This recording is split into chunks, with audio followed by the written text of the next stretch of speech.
What's up? I hope you're all having a good day or night, depending on where you are or what time you're watching this right now.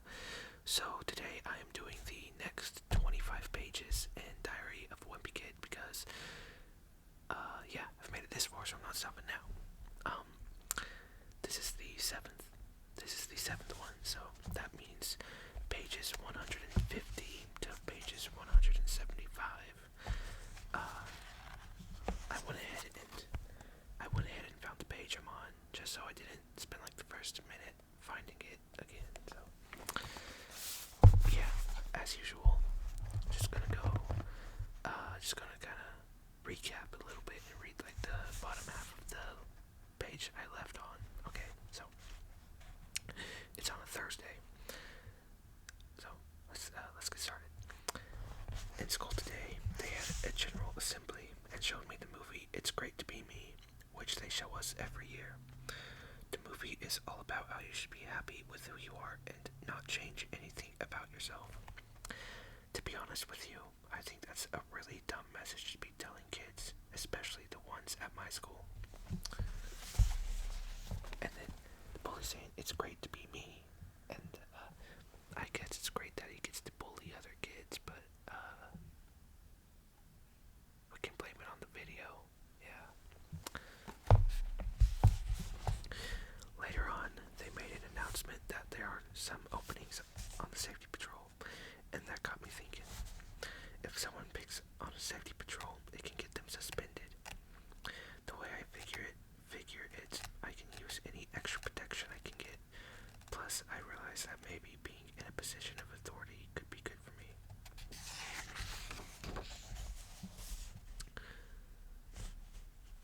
And they're saying, can we cross the street now? But he's saying, nope, even though they've been standing there for an hour. I went down to Mr. Winsky's office and signed myself up, and I got Rowley to sign up too. I thought Mr. Winsky would make us do a bunch of chin-ups or jumping jacks or something to prove we were up for the job, but he just handed us our belts and badges on the spot.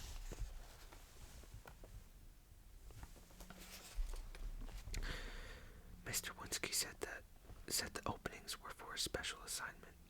Our school is right next to the elementary school, and they've got a half-day kindergarten there. He wants us to walk the morning session kids home in the middle of the day. I realized that meant we would miss 20 minutes of pre-algebra. Rowley must have figured that out too, because he started to speak up, but I gave him a wicked pinch underneath the desk before he could finish his sentence. He said, but we would miss Yahoo! Yahoo! He got hurt. I couldn't believe my luck. I was getting instant bully protection and a free pass from half of pre-algebra, and I didn't even have to lift a finger.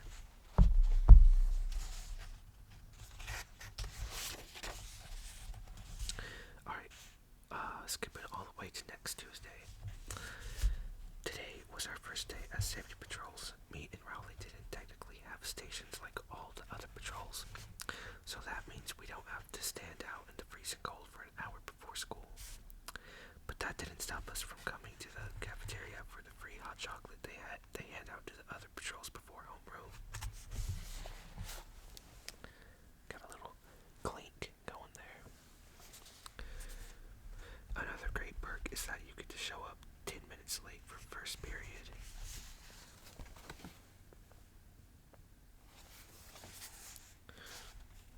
I'm telling you, I've got it made with the safety patrol thing. At 12:15, me and Rowley left school and walked to the kindergartner's home. The whole trip ate up 45 minutes, and there were only 20 minutes of pre-algebra left when we got back. Walking the kids home was no sweat, but one of the kindergartners started to smell a little funny, and I think maybe he had an accident in his pants.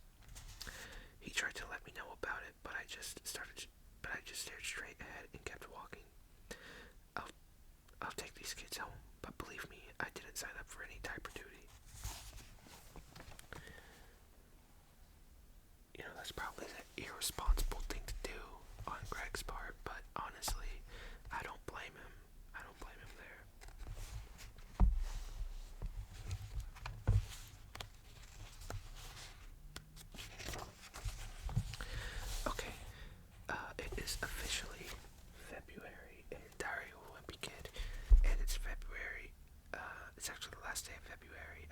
filming this video. So, yeah. Okay, it's on a Wednesday. Today, it snowed for the first time this winter, and school was canceled. We were supposed to have a test in pre-algebra, and I've kind of slacked off ever since I became a safety patrol, so I was psyched. Got a whole lot of snow going on outside. I called Rowley and told him to come over. Me and him have been talking about building the world's biggest snowman for the past couple of years now. And when I say the world's biggest snowman, I'm not kidding. Our goal is to get into the Guinness Book of World Records.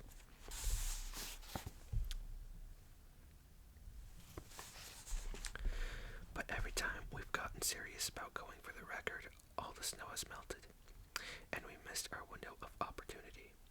So this year, I wanted to get started right away. When Rowley came over, we started rolling the first snowball to make the base. I figured the base was going to have to be at least 8 feet tall on its own if we wanted to have a shot at breaking the record. But the snowball got real heavy, and we had to take a bunch of breaks in between rolls so we could catch our breath. Man, I'm not great at turning pages, apparently.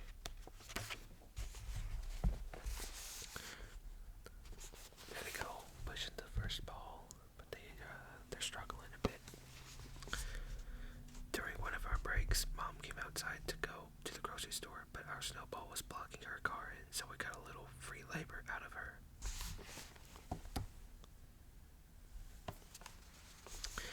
After our break, me and Rowley pushed that snowball until we couldn't push it any farther. But when we looked behind us, we saw the mess we had made. The snowball had gotten so heavy that it tore up all the sod Dad had just laid down this fall. I was hoping it would snow a few more inches and cover up our tracks, but just like that, it stopped snowing. Saying, uh-oh. Yeah. They're doomed. They are doomed.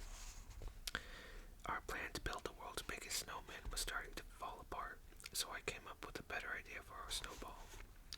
Every time it snows, the kids from Rowley Street use our hill for sledding, even though this isn't their neighborhood. So tomorrow morning, when the Rowley Street kids come marching up our hill, me and Rowley are going to teach those guys a lesson.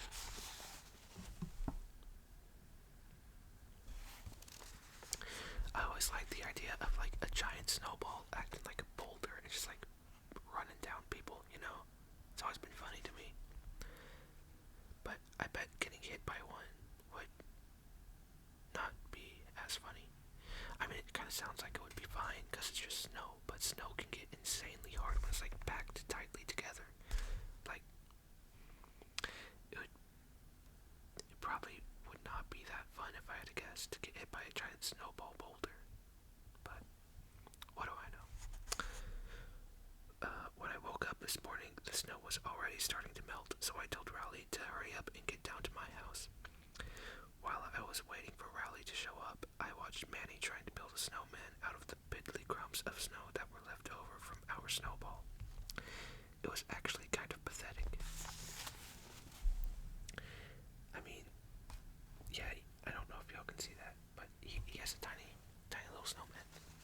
But you know what, Greg? At least he built a snowman instead of just a giant ball, so he still got that one over you.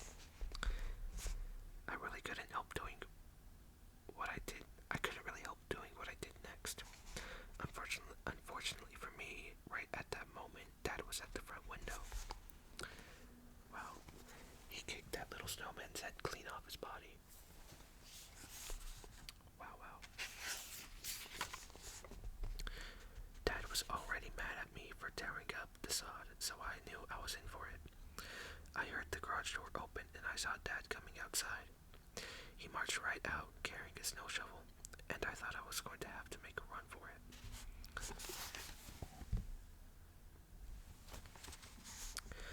But Dad was heading for my snowball, not me, and in less than a minute, he reduced all our hard work to nothing. Dang. That's karma for you. Rowley came by a few minutes later I thought he might actually get a kick out of what happened. But I guess he had his heart set on rolling that snowball down the hill, and he was really mad. But get this, Rowley was mad at me for what Dad did. I told Rowley he was being a big baby, and we got in a shoving match. Right when it looked like we were going to get in an all-out fight, we got ambushed from the street.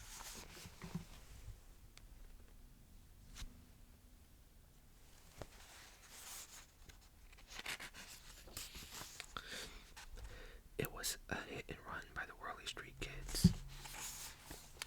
Dang. They got him good. They got him good. And if Mrs. Levine, my English teacher, was there, I'm sure she would have said the whole situation was ironic. Alright, on to Wednesday.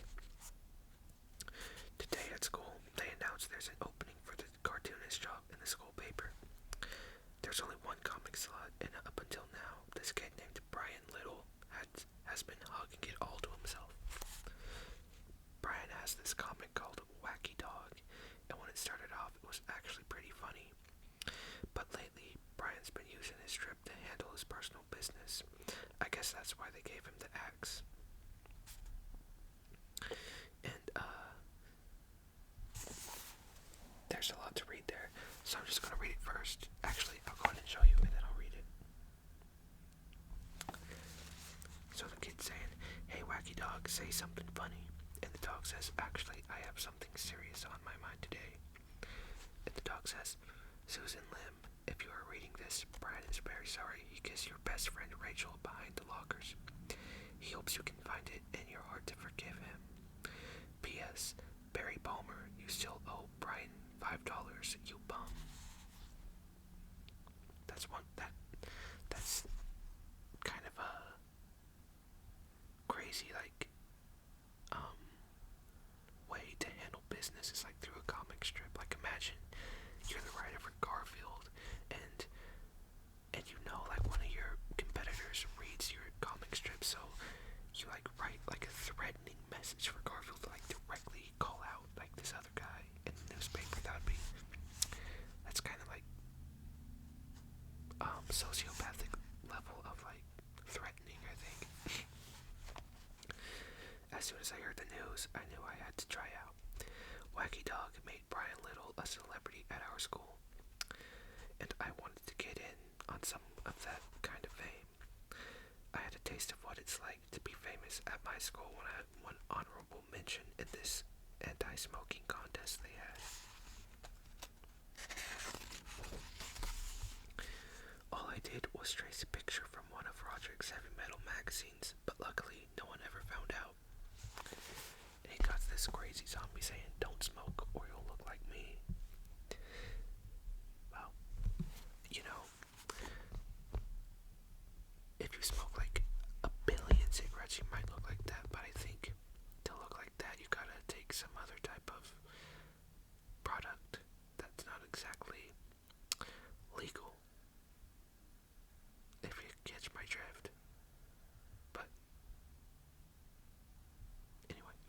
anyway, the kid who won first place is named Chris Carney, and what kind of ticks me off is that Chris smokes at least a pack of cigarettes a day. And he's saying, "Don't smoke, it's a joke." Alright, on to Thursday. Me and Rowley decided to team up and do a cartoon together. So after school today, he came over to my house and we got to work.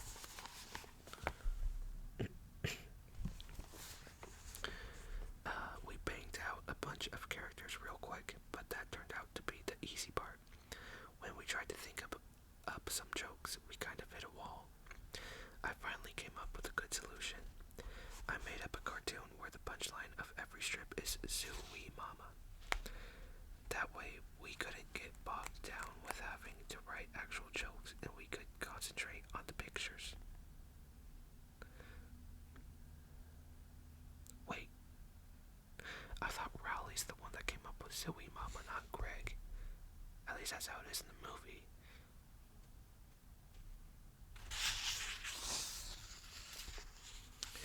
I don't know.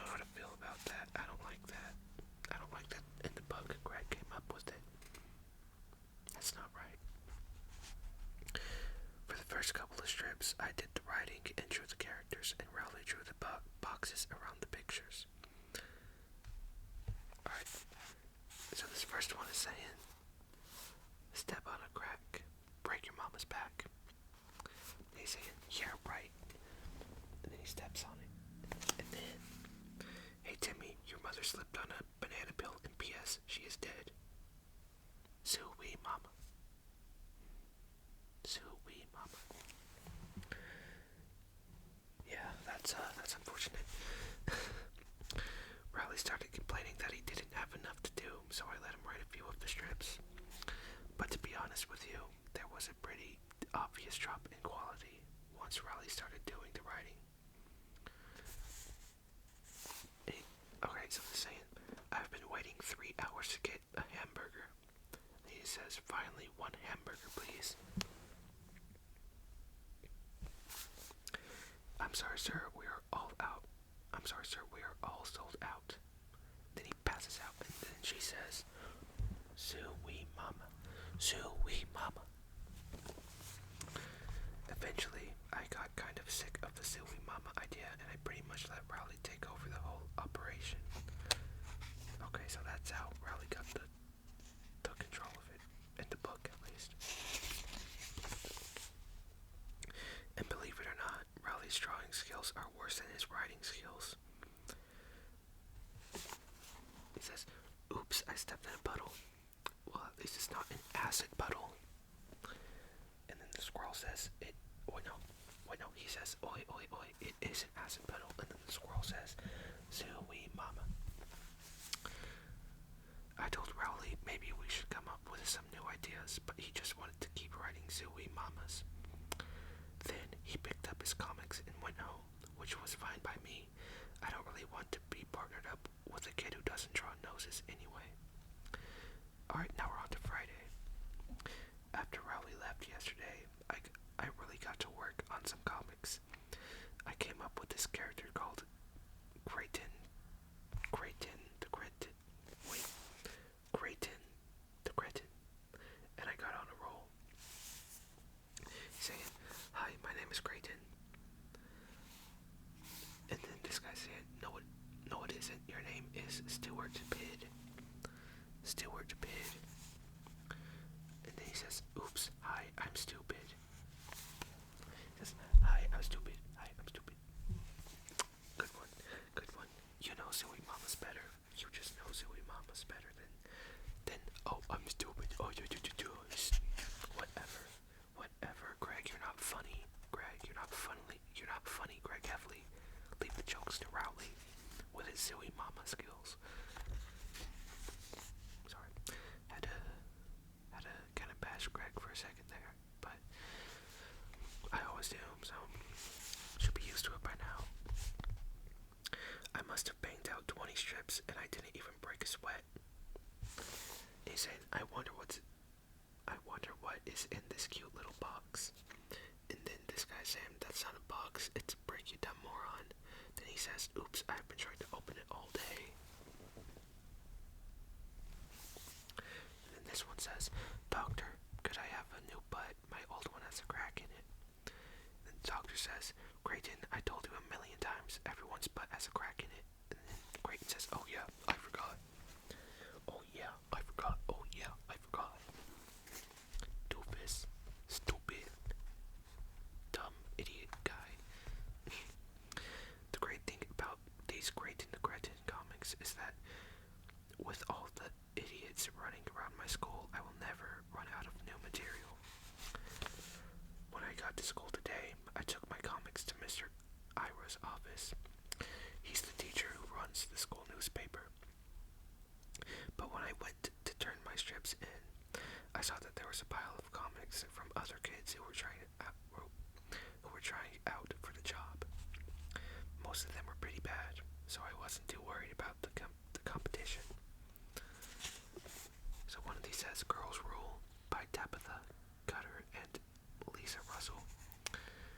And then the comic says, you probably can't see that, I'll just show you in a second. It says, don't walk near our lunch table, Tyler Green. Yeah, you're not even cute. And then he fell. He just tripped, and they just started laughing at him. and said girls rule. You know what? That sucks. That's just me. That's not funny. That's just me. He did nothing wrong. It's messed up. You know, it's just messed up. All right. These are the last 2 pages for this video. This is another comic called Extreme Skaters. I'm gonna do this rad jump. He says, yo dude, watch out for that telephone wire. He says, whatever. Here I go. Darn. And he got his head cut off. Got his head cut off by that wire. He says, ouch. As his head bounces away, he says, ouch. I sure am glad I wore my helmet. Yeah, I am too, man. You lost your head, but at least you didn't, gave it in, or whatever. Yeah. One of the comics was called Dumb Teachers, and it was written by this kid named Bill Trent. Bill is always in detention, so I guess he has a bone to pick with just about every teacher in the school, including Mr. Ira. So I'm not too worried about the chances of Bill's comic getting in either. In his comic, he says, "Hey, Mr. Ira, you pooped your pants again." Then Mr. Ira says, "Nuh-uh." And then some other girl says, "Yeah." There's stink lines because of the poop. Nice. Very nice. There were actually 1 or 2 decent comics in the bin, but I slipped them under a pile of paperwork on Mr. Ira's desk. Hopefully, those ones won't turn up until I'm in high school. Alright, that concludes the reading for this video. Now we've got, let's see, there's 217 pages in total, and I just finished page 175, so I'll probably do 2 more videos, and then I'll be done. The last video just won't be a full 25 pages, it'll just be 17 pages, but close enough. But anyway, I hope you all enjoyed. And let me know how you liked it. Like I said, this was the 7th reading of this book that I've done, so I'm probably gonna just put together a playlist once I'm done of it's gonna be nine parts by the time I'm done in total, but I'll probably just put them all together in a playlist just in case if anybody wants to check it out. But yeah. Anyway, again, thank you all very much for watching, and I hope you all have a great rest of your day or night, depending on where you are, of course, and what time you're watching it, of course. So either have a great rest of your night or a great rest of your day, and I hope you all are feeling much more relaxed and sleepy compared to before you clicked on this video. And yeah, with that, the video is now over, so yeah, I will see you